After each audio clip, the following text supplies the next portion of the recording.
Picture this.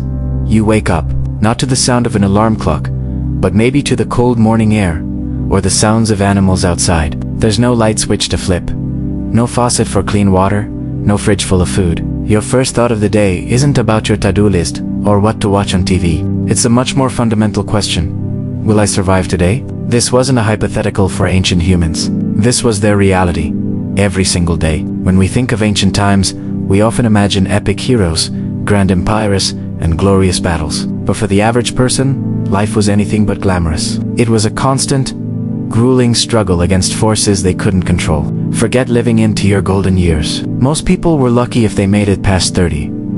Think about that. A simple scratch from a thorny bush could get infected and lead to a slow, painful death. There were no antibiotics, no sterile bandages, no emergency rooms. Your best hope was a local healer with some herbs and a prayer. And what about food? We worry about what's for dinner. They worried if there would be dinner. A failed harvest wasn't just an economic problem. It was a death sentence. It meant widespread starvation. A drought that lasted a few weeks too long could spell the end for an entire community. The water you drank could be teeming with invisible dangers, carrying diseases like cholera or dysentery that could wipe out a village in a matter of days.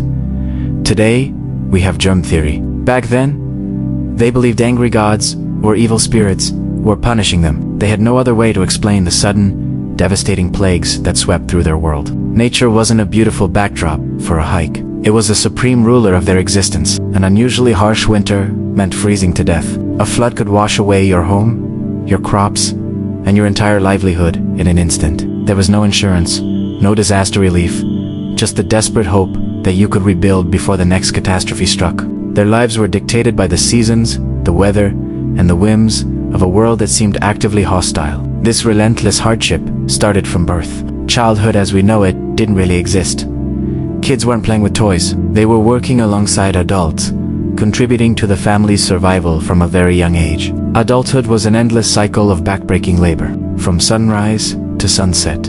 There were no weekends, no paid vacations, no retirement plans. You worked until you couldn't work anymore. And if you became too old, too sick, or too weak to contribute, you were often left behind. The community simply couldn't afford to support those who couldn't support themselves. The concepts we take for granted, comfort, personal freedom, basic safeties were unimaginable luxuries. The vast majority of people were born into a life of servitude, whether to a lord, to the land, or simply to the daily struggle for survival. Their world was small, often limited to their own village and the surrounding lands. The idea of traveling for pleasure was completely alien. So, when we look back at the ancient world, it is important to see past the pyramids and the colosseums and remember the reality for the everyday person. It was a life lived on the edge, a world that was raw, unforgiving, and, by our modern standards, completely and utterly insane. It gives you a whole new appreciation for that clean glass of water, that light switch on the wall, and the simple fact that for most of us, survival is a given, not a daily question. If you found this glimpse into the past fascinating, make sure to like, subscribe, and hit that notification bell for more stories that make you glad you live in the 21st century. The first topic is survival was the only goal. Ever wondered what it was like to live 1,000 years ago? Forget what you see in epic movies with glorious battles and romantic castles. The reality was much grittier. For most of our ancestors, life wasn't about finding your purpose, pursuing your dreams, or even being happy. It was about one thing, and one thing only: survival. Every single day was a relentless struggle against a world that seemed determined to end you. Imagine waking up, not to the sound of an alarm clock, but to the knowing feeling of an empty stomach. Your first thought isn't about your to-do list or what to watch on TV tonight. Your first thought is, will I find enough food to make it to tomorrow? Food wasn't something you just bought at a store. It was something you hunted, foraged, or desperately tried to grow. And there were absolutely no guarantees. For farming communities, which made up the vast majority of the population, life was a gamble with the sky. Everything depended on the weather. A drought could scorch the fields and turn your harvest to dust. Too much rain could flood the crops and wash away your hopes for the year. A single bad harvest didn't mean tightening your belt. It meant starvation. It meant watching your family, your children grow weaker day by day. Hunger wasn't a distant threat. It was a constant, unwelcome houseguest. History's filled with accounts of the great famines. But for ancient people, small, localized famines were a regular, terrifying part of life. The concept of having a pantry stocked with food for months was an unimaginable luxury. You ate what you had, and when it was gone, you prayed. But hunger was only one of the horsemen at the door. Disease was a silent, invisible killer that stalked every home. We live in a world of antibiotics, vaccines, and an incredible understanding of germs. They had none of that. A simple cut from a farming tool could get infected, leading to a raging fever, sepsis, and a slow, painful death. Common illnesses that we barely think about today, like the flu or measles, were potential death sentences. When an epidemic hit, it was like a wildfire. Plagues could sweep through entire continents, wiping out a third or even half of the population. Think of the Black Death in the 14th century. People died in droves, with no understanding of what was causing it. They blamed it on bad air, the alignment of the planets, or the wrath of the gods. They had no real medicine, no cures, only folk remedies and prayers. The village healer might have some knowledge of herbs, but against a powerful infection, they were virtually helpless. Childbirth was incredibly dangerous for both mother and child. Infant mortality was staggering. Having many children wasn't just about building a large family. It was a grim calculation that many of them wouldn't survive to adulthood. And if you managed to avoid starvation and disease, there was still the constant threat of violence. The world was a much more dangerous place. There were no police forces to call, no emergency services to rush to your aid. If your village was raided by a rival tribe or a band of desperate marauders, you were on your own. You fought with whatever you had: farm tools, simple clubs, or if you were lucky, a spear. Wars between kingdoms were common, and being a peasant farmer meant your fields could be trampled, your food stolen, and you could be forced to fight and die for a lord you'd never met. Even just traveling was a life-threatening endeavor. The roads, if you could call them that, were treacherous. You could be attacked by bandits or wild animals. A wolf pack could easily take down a lone traveler. A broken leg in the middle of nowhere wasn't an inconvenience. It was a death sentence. You'd be left to the elements, unable to find food or water. The world was bigger and more mysterious. People rarely ventured far from the village where they were born, because the unknown was filled with very real dangers. Life was short. The average life expectancy was tragically low, often around 30 or 25, but that number is skewed by the enormous rates of infant mortality. If you survived the gauntlet of childhood, you might live into your 40s or 50s, but you'd be considered old. Your body would be worn down by a lifetime of hard labor, poor nutrition, and recurring illnesses. So, when we look back at the past, it's important to remember this context. The massive pyramids, the great cathedrals, the stunning works of art, these are all the more incredible because they were created in a world where just staying alive was a monumental achievement. Our ancestors weren't thinking about self-actualization or work-life balance. They were thinking about survival. Their lives were defined by strength, resilience, and a tremendous amount of luck. They fought for the simple, profound privilege of seeing another sunrise.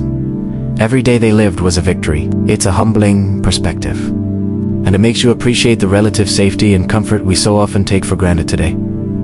The second topic is living without comfort or safety. Imagine closing your eyes and waking up in the ancient world. What's the first thing you notice? It's not the clothes or the language. It's the overwhelming lack of comfort. Today, we sink into soft beds, adjust the thermostat, and lock our doors, sealing ourselves in a bubble of security. But for our ancestors, this bubble simply didn't exist. Let's start with where they lived. Forget spacious apartments or cozy suburban houses. Most people lived in small, cramped shelters. These weren't homes, they were basic refuges built from whatever was available: mud, rough-hewn wood, or stacked stones. There was no insulation, no double-paned windows. When it was hot, the inside felt like an oven. When it was cold, the chills seeped through every crack, freezing them to the bone. Rain often meant a leaking roof and a muddy floor, and these walls were hardly a fortress. They offered minimal protection from the elements, and even less from creatures of the night. Wild animals, from wolves to bears, could and did pose a very real threat, especially to those living on the fringes of a settlement. Now, let's talk about something we take for granted every single day: a clean glass of water. For us, it's as simple as turning a tap. For them, it was a daily gamble. Rivers, streams, and wells were the primary sources, but they were often contaminated. Animal waste, human waste, and unseen bacteria filled the water they needed to survive. Every sip carried the risk of cholera, typhoid, or They knew the water could make them sick, could even kill them, but what choice did they have? Dehydration was a faster, more certain death. Clean water was a luxury reserved for the very wealthy, who might have access to private, well-maintained sources. For everyone else, life was a constant battle against invisible enemies in their own drinking water. This lack of sanitation didn't stop at the well. General hygiene was a concept far removed from their reality. Without running water, soap, or an understanding of germ theory, keeping clean was nearly impossible. Infections that we treat with a simple antibiotic could quickly become a death sentence.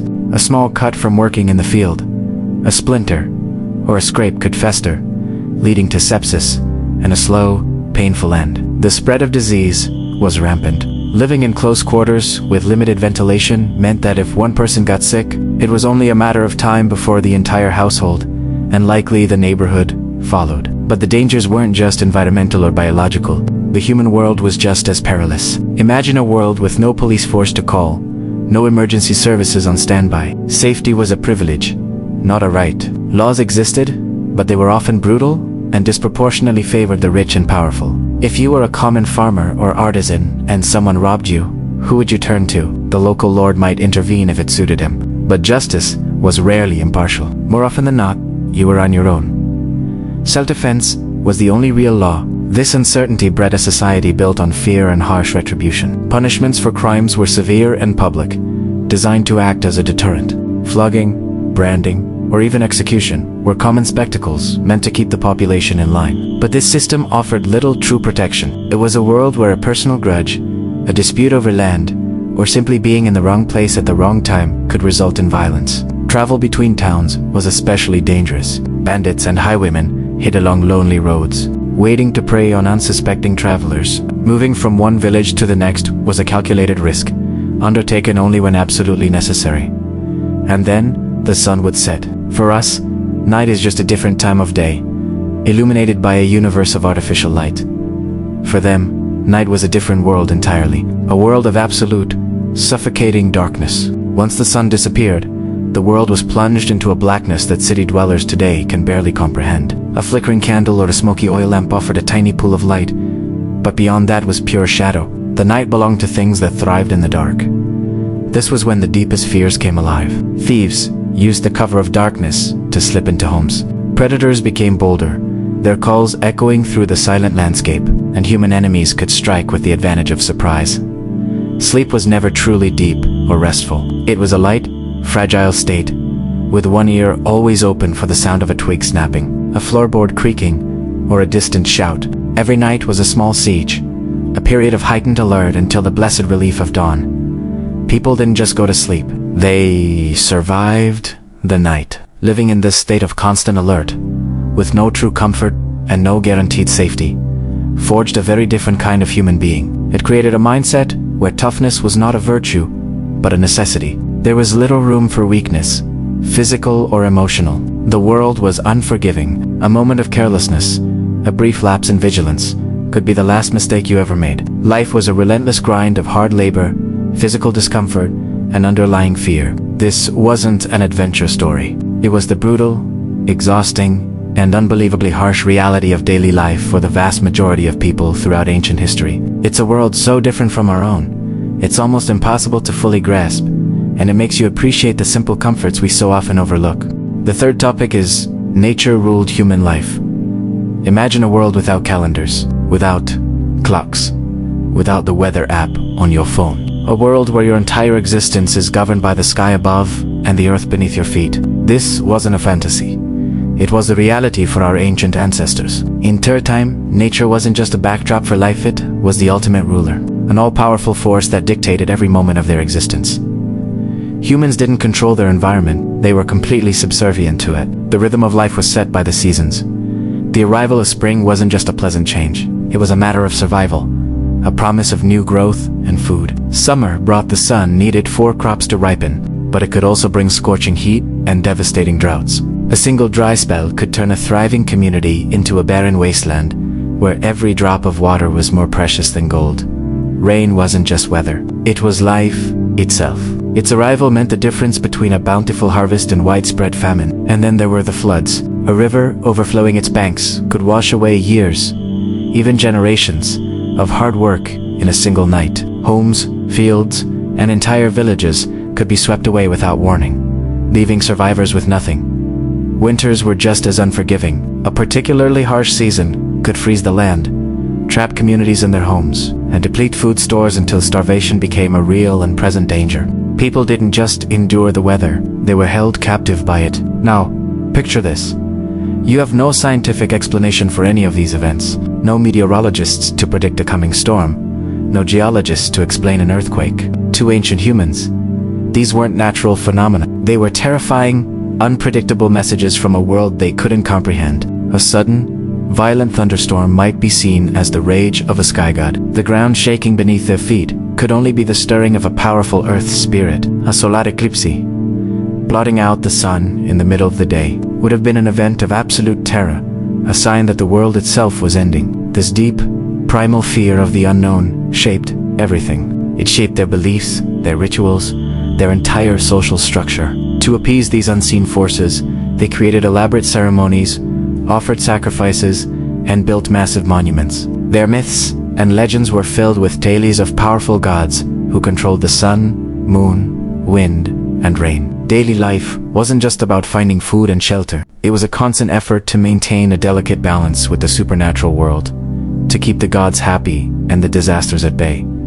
This fear wasn't just superstition. It was a fundamental part of their worldview, a lens through which they saw everything. For farming societies, this relationship with nature was even more intense. Their entire civilization was built on the land, and its whims could make or break them. A successful harvest meant prosperity, growth, and stability. A failed harvest meant disaster.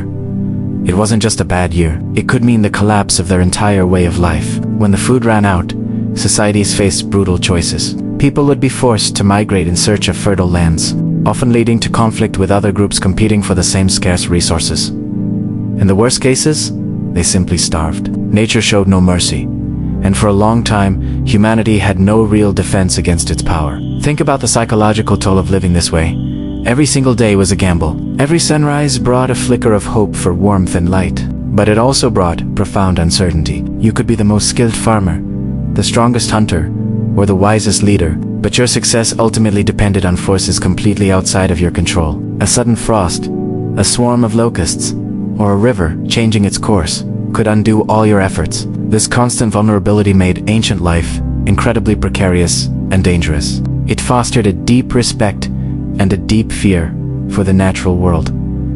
This wasn't just about physical survival, it was about a state of mind. Our ancestors lived in a world that was alive, mysterious, and often hostile. They didn't see themselves as separate from nature, but as a small, fragile part of it. This perspective is something we've largely lost in our modern, climate-controlled world. We've built dams to control rivers, developed advanced agriculture to defy seasons, and created technologies that shield us from the elements. We've traded that raw, immediate connection to nature for security and predictability. But in doing so, have we lost something important? That ancient sense of awe, that deep-seated respect for the power of the planet. Looking back at how our ancestors lived, at the mercy of forces they couldn't understand or control, gives us a profound appreciation for how far we've come. It also serves as a humbling reminder that even with all our technology, we are still inhabitants of a powerful and unpredictable planet. The story of ancient humans is a story of resilience, adaptation, and survival against overwhelming odds. It is a testament to the human spirit's ability to endure in a world where nature, and nature alone, made all the rules. The fourth topic is brutal laws and harsh punishments. Have you ever gotten a parking ticket and thought it was the end of the world? Well, buckle up, because today we're diving into a world where a parking mistake could cost you a hand or even your life. This is the brutal reality of ancient laws, where justice was a luxury, not a right. Let's travel back in time to an era where the concept of human rights was completely alien. In ancient societies, from the stone temples of Mesopotamia to the marble forums of Rome, laws were not about creating a fair and just society. No, they were about one thing: control, absolute, unquestionable control. The entire system was designed to maintain a rigid social hierarchy. If you were a king, a nobleman, or a high priest, the law was your shield, your best friend. It protected your wealth, your power, and your privileges. But if you were a farmer, a craftsman, or a slave, the law was a sword hanging over your head, ready to fall at the slightest misstep. Imagine this: a powerful nobleman accuses a poor farmer of stealing a single loaf of bread. There's no evidence, no witnesses, just the nobleman's word against the farmer's. In our world, this would be thrown out of court back 10. The farmer's fate was practically sealed. The trial, if you could even call it that, wouldn't be about finding the truth. It would be about reinforcing the nobleman's authority. The outcome was a foregone conclusion, and the punishment would be swift and severe. A spectacle designed to terrify anyone else who might think of stepping out of line. Mercy was a rare commodity, a gift bestowed by the powerful, not a right expected by the weak. So, what kind of punishments are we talking about?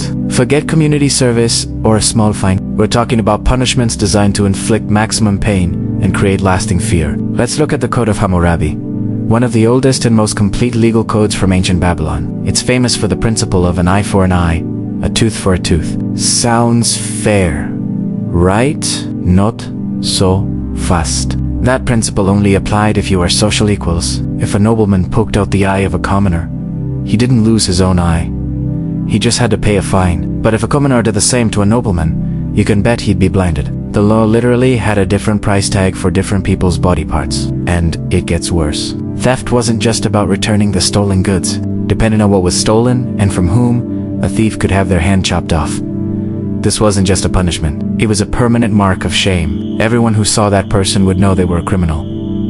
It was a social death sentence. Disobeying your father, speaking ill of a ruler, or even practicing the wrong religion could lead to torture, exile, or public execution. There were no second chances. A single mistake could ruin your life and the lives of your family. Rulers had absolute, unchecked authority. The pharaoh in Egypt, the emperor in China, the king in Persia. Their word was law. To question them, to speak out against their decisions, was not seen as freedom of speech. It was seen as treason, the ultimate crime. And the punishment for treason was almost always a slow, agonizing death. This created a culture of silence and fear. People learned to keep their heads down, to never question authority, and to police their own thoughts and words. Survival depended on obedience. Now, let's talk about the spectacle. Punishments were rarely done in private. They were public events, held in the city square for everyone to see. Floggings, brandings, and executions were a form of mass entertainment and a powerful tool of state propaganda. Think of it as a horrifying, real-life PS. When people saw a thief being branded with a hot iron or a rebel being crucified, the message was crystal clear. This is what happens when you break the rules.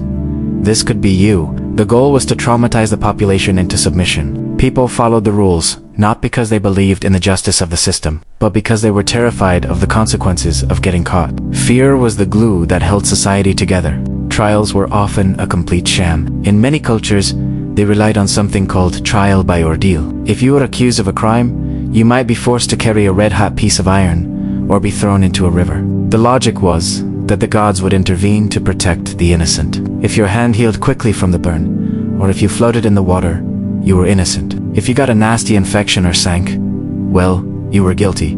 It was a system where your fate was left to random chance, not evidence or reason. It was a terrifying gamble with your life on the line, all presided over by priests and officials who held all the power. It's easy for us to look back and judge these societies as barbaric, and by our standards, they absolutely were. But it's also important to understand why they operated this way.